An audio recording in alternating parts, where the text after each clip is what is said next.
Assalomu alaykum azizlar. Bugungi mavzu nevroz kasalliklari, xususan xavotirli buzilishlarning eng keng tarqalgan turlaridan biri panika, ya'ni vahima hujumlari. Vahima hujumi nima? Uning qanday belgilari bor? Nima sababdan kelib chiqadi? Asosiy davolash prinsiplari to'g'risida gaplashamiz.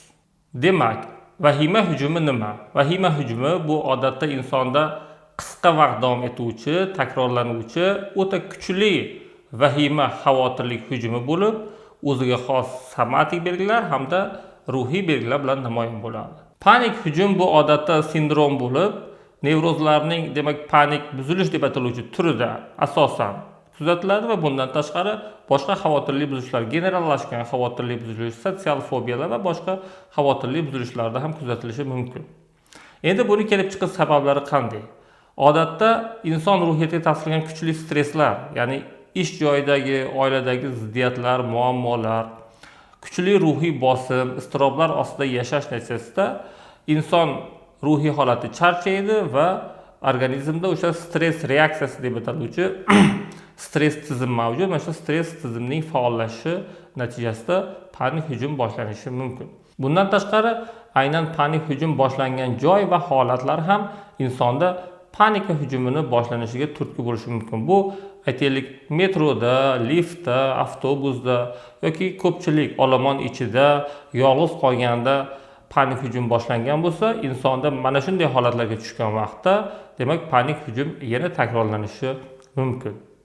Inson ruhiy holatini charchashiga olib keluvchi surunkali, demak, uyqusizlik, kuchli jismoniy toliqish, kofein, alkogol mahsulotlari, energetik vositalarni me'yordan ortiq iste'mol qilish ham organizmda panik hujum boshlanishiga sabab bo'lishi mumkin. Tanadagi odatiy belgilarni, ya'ni yurak tez urib ketishi, nafas qisishi yoki bosh aylanishi kabi belgilarni ham noto'g'ri talqin qilish natijasida go'yoki yuragim to'xtab qoladi, havo yetmasdan o'lib qolaman yoki nazoratni yo'qotaman, hushimdan ketib qolaman kabi fikrlarni qo'rqish natijasida ham panik hujum rivojlanishi mumkin. Endi panik hujumning belgilari to'g'risida to'xtalib o'tsam. Panik hujumning belgilarini biz ikkita guruhga bo'lishimiz mumkin. Somatik belgilar, ya'ni psixosomatik belgilar hamda ruhiy belgilarga bo'lish mumkin. Sizga tushunarli bo'lishi uchun tepadan pastga, ya'ni boshdan oyoqqa qarab aytib o'tishim kerak. Birinchisi bu bosh aylanishi. Bosh aylanishi demak insonda panik hujum paytida to'satdan bosh aylanishi va inson go'yoki hushini yo'qotib qo'yayotgandek, o'zini nazoratini yo'qotib qo'yayotgandek sezadi. Ikkinchi belgi ko'krak qafasidagi belgilar. Bu yurakning tez urib ketishi, ya'ni taxikardiya deymiz va yurak sohasidagi og'riq. Odatda ko'krak qafasi sohasida og'riq, qisilish bo'ladi va ko'proq bu yurak sohasiga tomon yo'naladi. Keyingi ko'krak qafasidagi belgi bu nafas qisishi va havo yetishmaslik hissi. Odatda havo yetishmagandan keyin hansirash va tomoqda bo'g'ilish hissi kabi belgilar kuzatilishi mumkin. Keyingi belgi bu abdominal simptomatika deymiz, qorin sohasidagi, demak, ko'ngil aynish, qayt qilish va og'riq ko'rinishidagi shikoyatlar bo'lishi mumkin. Bu aytib o'tganlarim ichki a'zolar tizimiga bog'liq bo'lgan, demak, psixosomatik belgilar. Bundan tashqari umumiy psixosomatik belgilar ham borki, bu umumiy tanadagi qaltirash va titroq, tremor deymiz, butun tanada, ayniqsa oyoq qo'llarda, odam ichida, demak, titrash kuzatilishi mumkin. Bundan tashqari, demak, butun tanada qizib ketish yoki sovish, sovqotish ko'rinishida kuzatilishi mumkin. Bemorlar bu holatda, demak, sovqotadi yoki qizigan vaqtda, demak, butun tanasidan issiqlik oyoq tomondan ko'tarilib kelib, tomoqqa qarab bo'g'ilib kelishi mumkin. Keyingi, demak, belgi bu butun tanadagi paresteziya deymiz, turli xil chumoli yurgandek bo'lish, uyushish, jimirlash kabi turli xil his-tuyg'ular bo'lishi mumkin. Endi ruhiy belgilarga o'tadigan bo'lsak, ruhiy belgilar bu derealizatsiya va depersonalizatsiya deymiz. Derealizatsiya bu real obyektlarni noto'g'ri idrok etish, ya'ni ayni o'sha panik hujum vaqtida atrofdan eshitilayotgan shovqinlar ham go'yoki uzoqdan eshitilayotgandek, demak, yaqindagi shovqin ham uzoqdan eshitilayotgandek yoki baland ovozda bo'lib eshitilishi ham mumkin. Depersonalizatsiya bu persona, ya'ni shaxsning o'zini, demak, noto'g'ri idrok etishi. Bunda inson go'yoki o'sha panik hujum vaqtida o'zida bo'lmayotgandek, bu voqea u bilan bo'lmayotgandek kabi his-tuyg'ular sezilishi mumkin. Bundan tashqari, demak, eng kuchli ruhiy buzilishlardan biri bu qo'rquv, ya'ni o'lim vahimasi, o'lim qo'rquvi, nazoratni yo'qotib qo'yish qo'rquvi, hushdan ketib qolish kabi qo'rquvlar bo'lishi mumkin. Mana bu aytib o'tganlarim umumiy, demak, panik hujumga xos bo'lgan belgilar bo'lib, bularning, demak, panik hujum vaqtida barchasi bo'lishi shart emas. Odatda sanab o'tgan belgilardan 4 tasigina bo'lsa, biz panik hujum tashxisini qo'yishga haqlimiz. Kimlardadir, demak, bu yurak tez urib ketishi va tomoqqa tiqilish, kimlardadir nafas qishi, kimlardadir bosh aylanish va hushdan ketib qolish kabi ko'rinishlarda kuzatilishi mumkin. Tushunaman, panik hujumdan uzoq muddat davomida qiynaldingiz. Har kuni skoriy chaqirish, ekstreniga borib ko'rsatish yoki o'z hududingizdagi kardiolog, nevropatolog qolmadi, hammasiga borib chiqdingiz, yurakni tekshirtiryapsiz, pulmonologga borib o'pkangizni tekshirtiryapsiz, hamma joyi yaxshi, tekshiruvlar yaxshi, tomografiyada yaxshi, kardiogramma yaxshi, ekokardiografiya yaxshi, lekin baribir hamma vrachlar tomonidan sizda sog'lomsiz, bu yurak bilan 100 yil yashaysiz, o'pkangiz sog' deganiga qaramasdan, lekin siz aytasiz, nima uchun menda bunday holat bo'lyapti? Sog' odam, sog' bo'lsam bunaqa narsa bo'lmasligi kerak-ku degan fikrga borishingiz aniq. Bu holatda vrachlar tomonidan sizni sog' deyilishi haqiqatan ham tanangiz sog', yuragingiz sog', o'pkangiz sog', lekin inson ruhiyati, insonda mavjud bo'lgan o'sha xavotirlik bu kasallik hisoblanadi. Endi albatta o'sha stresslar natijasida kelib chiqqan kasallik. Shuning uchun ham biz buni nevroz deb ataymiz.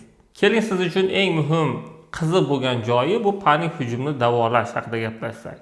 Birinchi o'rinda panik hujumni, demak, panik hujum vaqtidagi bemorga ko'rsatiladigan yordam yoki bemorni o'ziga ko'rsatilgan yordam to'g'risida gaplashsak, keyin panik hujumdan batamom xalos bo'lish texnikalari va uning prinsiplari to'g'risida gaplashamiz.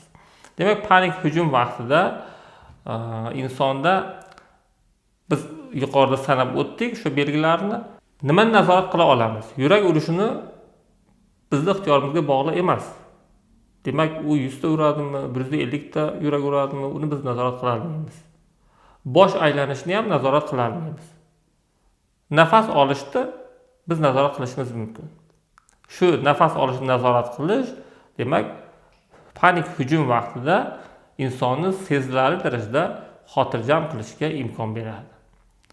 Panik hujum vaqtidagi birinchi, demak, yordam bu insonni o'ziga o'zi nafas mashqi yordamida, ya'ni 4-6 qoidasi bor. Ya'ni bunda 4 soniya, ya'ni 4 sekund davomida burundan sekin-astalik bilan chuqur nafas olinadi va 6 soniya davomida chiqariladi. Mana shu harakatni 2-3 daqiqa davomida takrorlash kerak.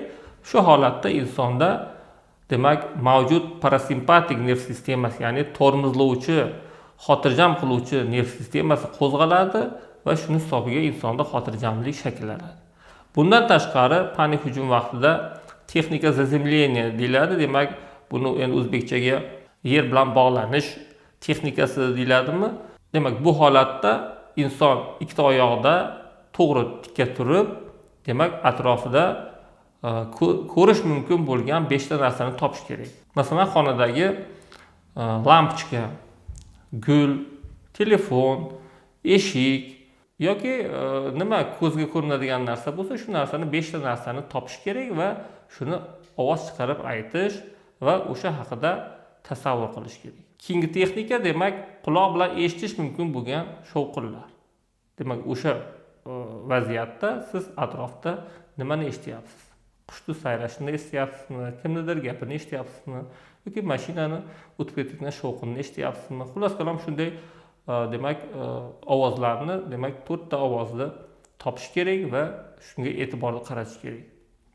Bundan keyin, demak, qo'l bilan ushlash mumkin bo'lgan narsalardan 3 tasini ushlash. Demak, nima bor? Telefon bor, telefonni ko'rasiz, u to'rtburchak, qora, qattiq, go'yoki shunday qilib o'zingizda, demak, o'sha jism to'g'risida tasavvur paydo qilishingiz kerak. Shu bilan insonning diqqat e'tibori shu narsaga qaratiladi va panik hujum o'z dolzarbligini ana o'sha vaziyatda yo'qotadi va insonda xotirjamlik shakllanadi. Mana bu panik hujum vaqtidagi bemorning demak o'ziga berilgan yordami va shu yordam natijasida bemorda panik hujum sezilari tezlik pasayadi va bemor xotirjamlashadi. Ana endi panik hujumni o'zini batamom davolash prinsiplari to'g'risida gaplashamiz. Demak, klinik psixiatriyada panik hujumni davolash bu psixofarmakoterapiya, ya'ni dorilar bilan davolash hamda psixoterapiya usullariga asoslanadi. Psixofarmakoterapevtik dori vositalar bu odatda antidepressantlar va trankvilizator, ya'ni anksiyalikli dori vositalari hisoblanadi. Barcha demak antidepressant deyilishiga qaramasdan ularning o'sha ta'sir mexanizmi organizmda miyada mavjud hissiyotni boshqarish zonalarida o'sha serotonin, noradrenalinlarga ta'sir qilish orqali bemorda sezilarli darajada xotirjam qilishga imkon beradi va panik hujumni bartaraf etadi. Anksiyalikli dori vositalar ham xuddi shu mexanizmda bemorni tinchlantirishga qaratilgan dori vositalar.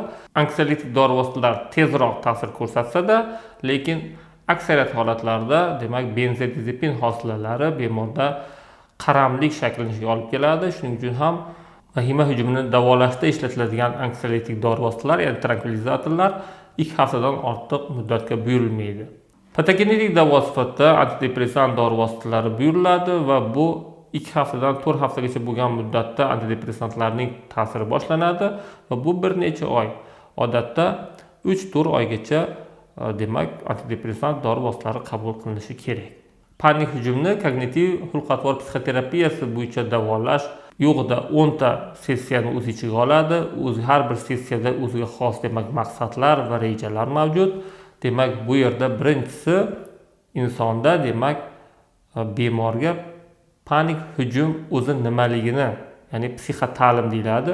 Panik hujumning kelib chiqish mexanizmi, uni nimaligini batafsil tushuntirish va bemor panik hujumni kasallik emas, bu normal demak qo'rquv, xavotirlik reaksiyasi ekanligini tushunishi kerak. Kelinglar hozir panik hujumni demak rivojlanish mexanizmini sxematik tarzda men sizga tushuntirib bersam. Hozir tushuntirib o'tadigan mexanizm bu nafaqat panik hujum vaqtida, odatda har bir insonda bo'lishi mumkin bo'lgan qo'rquv vaqtida normada ham bo'lishi kerak bo'lgan normal reaksiyalar hisoblanadi. Demak, inson bosh miyasida amigdala deb ataluvchi zona mavjud. Bu insonda signalizatsiya, mashinada, uylarda signalizatsiya bo'ladi. Shu signalizatsiya bu xavfni sezuvchi, xavfdan birinchi bo'lib boxabar qiluvchi markaz.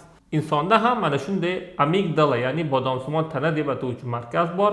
Bu har qanday xavf paydo bo'lganda shu markaz faollashadi va bu o'z-o'zidan mana bu yerda gipotalamus deb ataluvchi demak tuzilma mavjud. Bu gipotalamusga informatsiya, ma'lumotni beradi. Bu yerdan maxsus modda ishlab chiqariladi va bu gipofizga o'zini ma'lumotni beradi. Gipofizdan chiqqan gormon mana bu yerda buyrak usti bezi, buyrakning ustida bez bor. Mana shu yerdan adrenalin chiqishiga demak sabab bo'ladi. Adrenalin qonga katta miqdorda chiqadi va o'z-o'zidan demak yurak urishi tezlashadi. Bu amigdala qayerdan bu xavfni sezadi? Insonda birinchi o'rinda o'sha disfunksional fikrlar, ya'ni o'lib qolaman, yuragim to'xtab qoladi, nafasim to'xtab qoladi, hushimdan ketib qolaman degan fikrlar kelgan vaqtda, demak xavf sezgan vaqtda bu avtomatik ravishda ishlab ketadi. Bu nafaqat panik hujumda, odatda yo'lingizdan katta bir qopag'on it chiqqanda, sizga tashlamoqchi bo'lganda ham, har qanday real xavf mavjud bo'lganda ham xuddi shu mexanizm bo'yicha qo'rquv rivojlanadi. Bu yerda prefrontal korteks deymiz, mana shu peshona qismi bu mantiqiy fikrlashga javob beradi. Panik hujumda mana shu markazning faolligi pasayadi va nazorat qilish sustlashadi. Mana shu yerdagi disfunksional fikrlar mana bu yerdan bu yerga beriladi.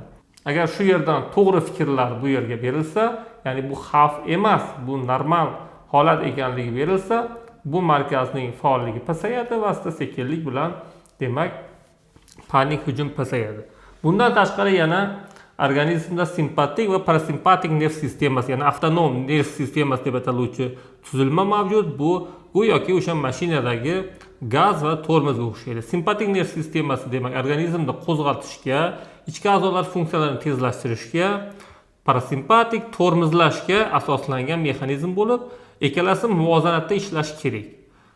Ayni panik hujum vaqtida simpatik nerv sistemasi faollashadi va yurak urishi tezlashib, demak qon bosimi oshishi kuzatilishi mumkin va barcha o'sha yuqorida biz sanab o'tgan panik hujumning belgilari kuzatiladi. Umuman olganda panik hujumda sikl, ya'ni disfunksional fikrlar bu natijasida qo'zg'aldi va demak adrenalin chiqdi. Adrenalin chiqishi natijasida o'z-o'zidan yurak urishi tezlashishi va panik hujum rivojlanishi mumkin. Panik hujum vaqtida o'z-o'zidan demak yuqorida sanab o'tilgan belgilar kuzatilganda yana bu holat kuchayadi va bemor o'lib qolish, demak o'zini yo'qotib qo'yish fikrlari kuchayaveradi va bu sikl aylana-aylana davom etaveradi. Mana bu yerda gippokamp deb ataluvchi markaz ham mavjud. Mana shu gippokamp mana bu panik hujum vaqtidagi demak holatni go'yoki telefoningizda mavjud o'sha skrinshot qilish funksiyasi kabi mana shu gippokamp ana o'sha panik hujum vaqtini suratga olib qo'yadi. Va doim shu panik hujumga xos vaziyat yuzaga kelganda bu mana bu amigdalani yana qo'zg'atadi. Siz ana shu olomonda ichiga kirganingizda yoki qaysidir ukol olgandan keyin allergik reaksiya bergan vaqtda sizda o'lim vahimasi kuzatilgan bo'lsa, xuddi shu ukol olish vaziyati holati kelganda sizda yana panik hujum rivojlanishi mumkin. Biz demak mana bu sikldan ko'rinib turibdiki, bu yerda mana bu disfunksional fikrni o'chirishimiz, to'g'rilashimiz bu siklni uzishga olib keladi. O'z-o'zidan disfunksional fikr yo'q bo'lsa, adrenalin chiqmaydi, adrenalin chiqib bo'lmasa, panik hujum to'xtaydi. Yuqorida aytib o'tilgan holatlarni asl mohiyatini tushunsangiz, demak bu yerda birinchi o'rinda panik hujumda bemorni birinchi o'rinda yordam beradigan inson o'zi. Ya'ni psixoterapiya ham qaysi darajada bu o'ziga o'zi yordam berish mexanizmi. Aytib o'tilgan mana shu sessiyalarda demak kognitiv xulq-atvor psixoterapiyasining xulq-atvorini to'g'rilash ekspozitsiyasi, ya'ni aynan shu panik hujum sodir bo'lgan vaziyatga chiqish kim amalga oshiradi? Bemorning o'zi. Demak, bu yerda fikrni kim to'g'rilaydi? Ana shu disfunksional fikrni to'g'rilaydigan inson ham bu bemor. O'z-o'zidan ayonki, mana shu mexanizmlarni tushunishingiz buning hech qanday bir og'ir yurak yoki nafas kasalligi emas, bu odatiy normal qo'rquv reaksiyasi ekanligi va bu sizni o'sha miyangizda yopishib qolganligi va har safar shu qo'zg'atayotganligini tushunsangiz, panik hujumdan xalos bo'lishingiz imkoni katta. Yuqorida aytib o'tilgan ma'lumotlar sizlarga manfaatli bo'ldi degan umiddamiz. Kanalimizni kuzatishda davom eting. Kelgusi mavzularimiz qolgan xavotirli buzilishlarni diagnostikasi va davolash usullariga bag'ishlanadi.